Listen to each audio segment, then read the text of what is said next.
שלום חברים, היום אני רוצה לשוחח איתכם על 3 הפרשות הפליליות הגדולות ביותר בעידן בנימין נתניהו. אתם בטח תאמרו שהפרשות הללו הן פרשת הצוללות או פרשת בזק אלוביץ' או פרשת ישראל היום, אבל זהו שלא. מסתבר שהפרשות הפליליות הגדולות והחמורות ביותר הקשורות באופן ישיר לבנימין נתניהו לא זכו משום מה לפרסום, ולכן ברצוני לשתף אתכם בהם. צריך לזכור חברים שבניגוד לכל מיני פרשיות אחרות אותם למדתי רק ממקורות חיצוניים, הרי שב3 הפרשיות הגדולות הללו אני הייתי מעורב בהן באופן אישי, ולכן אני יודע את העובדות הנוגעות לאותן פרשות ממקור ראשון.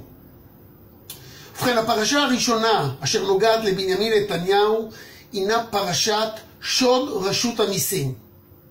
שוד זה חברים הינו מעשה השוד הגדול בהיסטוריה האנושית. אם תיכנסו לגוגל אתם תוכלו להיווכח שמי שמחזיק עד היום בשיא של מעשה השוד הגדול ביותר בעולם הינו סדאם חוסיין, אשר ביום 18/3/2003, וממש לפני שכוחות הקואליציה פלשו לעיראק, הוא הורה לבנו קוסאי לקחת מהבנק המרכזי העיראקי $1 מיליארד. במקרה שאותו אפרוס בפניכם, נגנבו מרשות המיסים 10 מיליארד ש"ח, שהוא סכום גדול יותר כמובן. אז איך בוצע השוד הגדול בהיסטוריה? ובכן, השותפים לביצוע השוד היו המשנה למנהל רשות המיסים באותה עת, זאב פורט, ראש הממשלה בנימין נתניהו, וקודם לכן בתפקיד שר אוצר, וכן עורך דין מיכה גבאי. אז איך ומתי בוצע השוד הזה? ובכן, אני שימשתי בשנים 2001 עד 2012 בא כוחם של היועצים המשפטיים לממשלה, אליקים רובינשטיין, מני מזוז ויהודה ויינשטיין, וזאת לצורך גביית חובות מס של בעלי נדל"ן שהיו חייבים של רשות המיסים. היקף החובות המטופלים על ידי הגיע לכ-100 מיליארד ש"ח. עד תחילת 2003 התנהלה מלאכת גביית החובות המשפטית על מי מנוחות, וזאת בעיקר תודות לצוות עובדי מס הכנסה ומיסוי מקרקעין שעשו עבודתם נאמנה. בתחילת שנת 2003 מונה בנימין נתניהו כשר אוצר בממשלת שרון, ורוח חדשה של שחיתות החלה לנשב במשרד האוצר. התיק הראשון אשר בו חשתי את נחת זרועו של ראש ממשלתנו היה תיק של גביית חוב מהטייקון יצחק תשובה. מדובר היה ברכישת הקרקע של המלון מלכת שבא, קרקע שנרכשה מחברה של הטייקון לוייב. גם יצחק תשובה, ככל אזרח ישראלי אחר אשר רוכש נדל"ן, היה חייב במס רכישה. אלא שלדאבון הלב הוא לא שילם את החוב במשך שנים ארוכות. הוא פתחתי כנגדו תיק הוצאה לפועל. מדובר היה בחוב של כ3.5 מיליון ש"ח שהיה בהליכי גבייה מתקדמים, כאשר פתאום קיבלתי פנייה מהרפרנטית שלי במס הכנסה, מנהלת הגבייה, שהודיע לי שנוכח פניית הגורם הבכיר ביותר במשרד האוצר אליה, אני מתבקש להפסיק את ההליכים כנגד החברה של תשובה ולא לגבות את החוב. זה מה שנקרא מתנות בין חברים, אבל על חשבון המדינה. אבל זו הייתה רק טעימה ראשונה אשר בישרה למשרדי את מה שעומד לקרות. אלא שכדי להפוך את המקרים כגון אלו לבית חרושת לגנבות, היה צורך בשינויים מבניים. בספטמבר 2004 איחד בנימין נתניהו במסגרת תפקידו כשר אוצר את מע"מ ומס הכנסה למשרד אחד של רשות המיסים, אשר בראשו העמיד את איתן רוב, וכמשנה שלו מונה זאב פורט, ששניהם היו מקורבים ובני ביתו של בנימין נתניהו. החל מספטמבר 2004 ועד חודש מרץ 2016 נגנבו על ידי האדונים זאב פורט, בנימין נתניהו ועורך דין מיכה גבאי כ10 מיליארד ש"ח מחייבי המס של המדינה. אז איך בוצע השוד הזה? ובכן, תחת טיפולי היו מאות רבות של תיקים, וככל שאני הייתי מתקדם בהליכי גבייה בתיקים מסוימים, דאג המשנה למנהל רשות המיסים להורות לי על החזרת תיק זה או אחר, שהיה כמובן בהליכי גבייה מתקדמים. השלושה הללו הקימו מנגנון גבייה פרטי, פנו באמצעות אנשיהם אל חייבי המס, הזדהו בשמי כעורך הדין המטפל בתיק, וגבו את חוב המס בתיקים הללו בסכומים של מיליונים רבים, תוך שהם משלשלים את הכסף לכיסם ולא מדווחים על כך, לא לרשות המיסים וכמובן שלא לי. באופן הזה גבו הללו כ10 מיליארד ש"ח, מתוכו כ850 מיליון ש"ח שכר טרחה אשר שייך לי באופן אישי על פי ההסכם שבין הצדדים. פעם או פעמיים בשבוע היה מגיע זאב פורט לבית ברחוב בלפור עם מזוודות של דולרים. בתחילה היה זה יאיר נתניהו שהיה יוצא להפקיד את מיליוני הדולרים בחו"ל, ובהמשך היה זה עורך דין מקריית אתא אשר שמו שמור, לא נפרסם אותו, שהיה יוצא כל שבוע להפקדות בחו"ל עם מזוודות של מיליוני דולרים. ביוני 2011, כאשר הערכתי שיש התנהלות לא חוקית בגביית הכספים, פניתי ליח"א כדי להגיש תלונה. אלא שמי שקיבל את פניי ביח"א היה חוקר בשם גרשון, שהיה כמובן איש של המאפיה, וצריך לזכור שיש למאפיה נציגות מאוד רחבה בכל שדרות השלטון. במענה לפנייתי ענה לי גרשון, כאשר התלוננתי על מעשה גניבה של מאות מיליוני שקלים, הוא ענה לי שהם ביח"א מטפלים רק בגניבות ובמעשי שוחד, בהן יש תשלום של מזומן במעטפות. התלונה שלי ביח"א הייתה האות להתחלת הצגות ופגיעה בשמי הטוב. בסוף 2013 אפילו היו מוכנים לתת לי הזדמנות להצטרף למאפיה.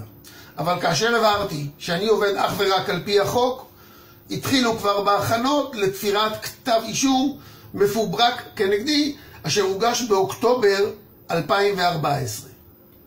זה היה הרגע שהבנתי שאני מתנהל אל מול ארגון פשיעה לכל דבר.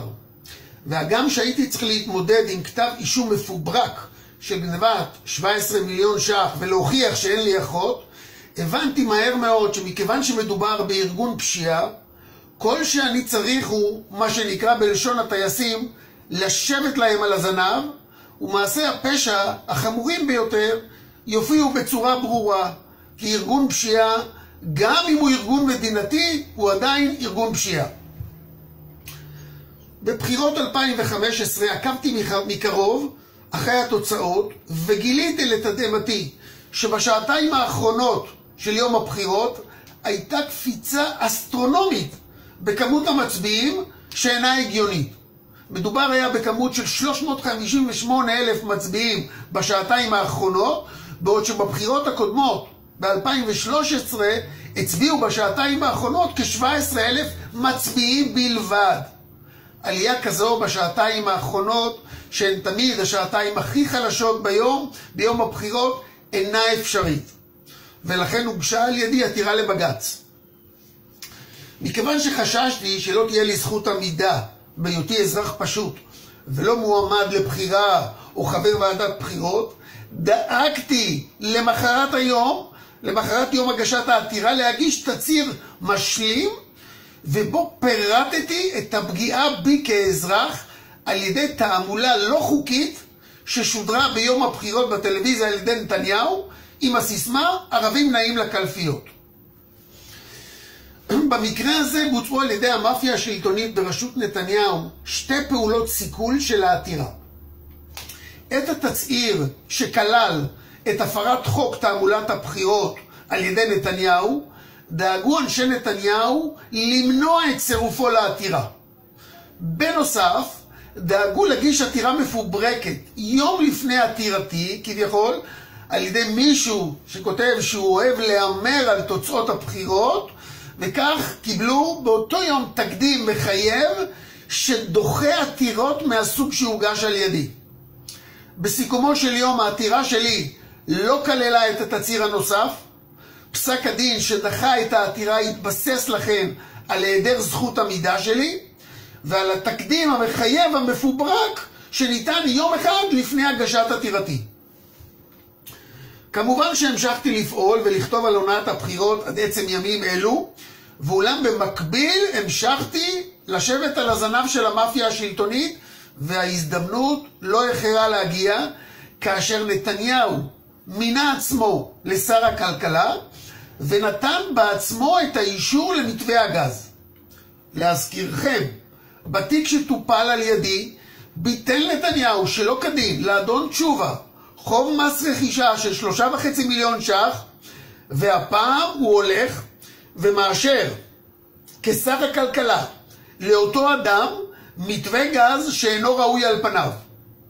לפחות המעשה החמור של פגיעה לכאורה בתואר המידות על ידי נתניהו, וכפי שפירטתי אותו פרט היטב בתוך העתירה, חייבה תשובה של בנימין נתניהו אשר היה משיב לעתירה.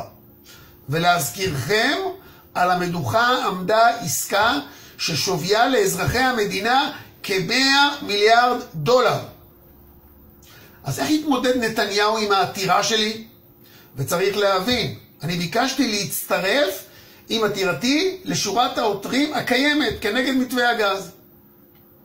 ובכן, הפתרון שמצא נתניהו לעתירה שלי היה מאוד יצירתי, ותקשיבו טוב. הפתרון היה לקרוע את הדפים הרלוונטיים מתוך העתירה שלי. כמובן באופן אומנותי ותוך זיוף יפה. המידע הזה הגיע אליי שנה לאחר מכן, ומעשה שהיה כך היה.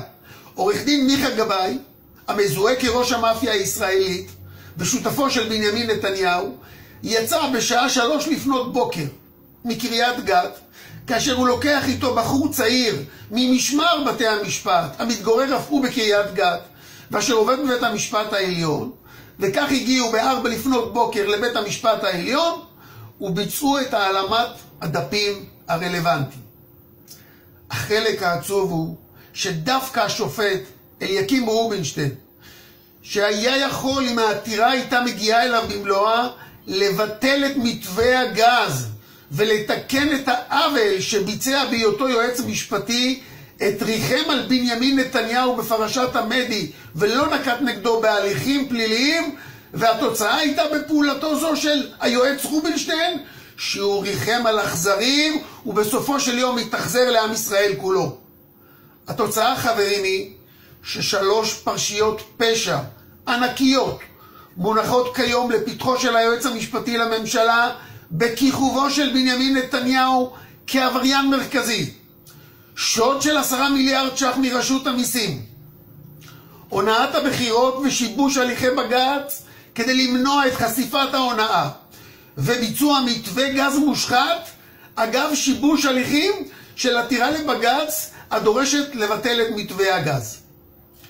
חברים, לפני שנסכם, נביא לכם עכשיו מעט מידע מעודכן מהתנור בקשר לפרשות חמורות אלו אשר לא פורסמו. ראשית, לאלו שתמאים מהיכן אני יודע את כל הפרטים בפרשיות הללו, הרי שיש לזכור שבהיותי נפגע עבירה כמשמעותו בחוק לגבי שוד רשות המיסים, הרי שזכותי להתעדכן בהתפתחויות החקירה. אז אעדכן אתכם במידע טרי. לפני כחודש נעשה מהלך של נתניהו ועורך דין מיכה גבאי לסגור את הפוזיציה בכ-900 תיקים שנלקחו ממני בחזרה ונגבו בהם אותם 10 מיליארד ש"ח.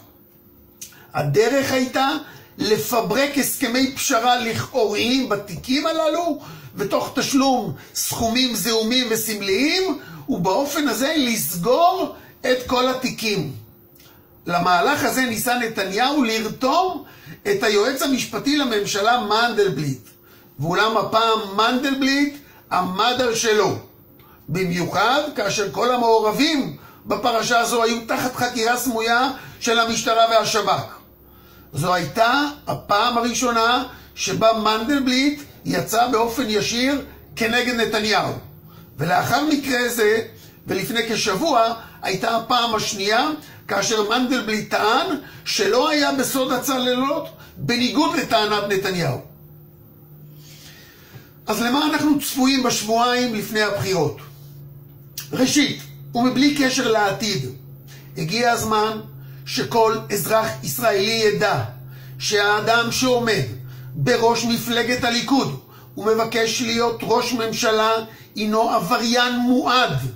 כל מי שיצביע עבור אדם כזה גוזר חלילה, אם הוא יבחר, את גורלה של מדינת ישראל להיות אימפריית פשע לכל דבר ועניין.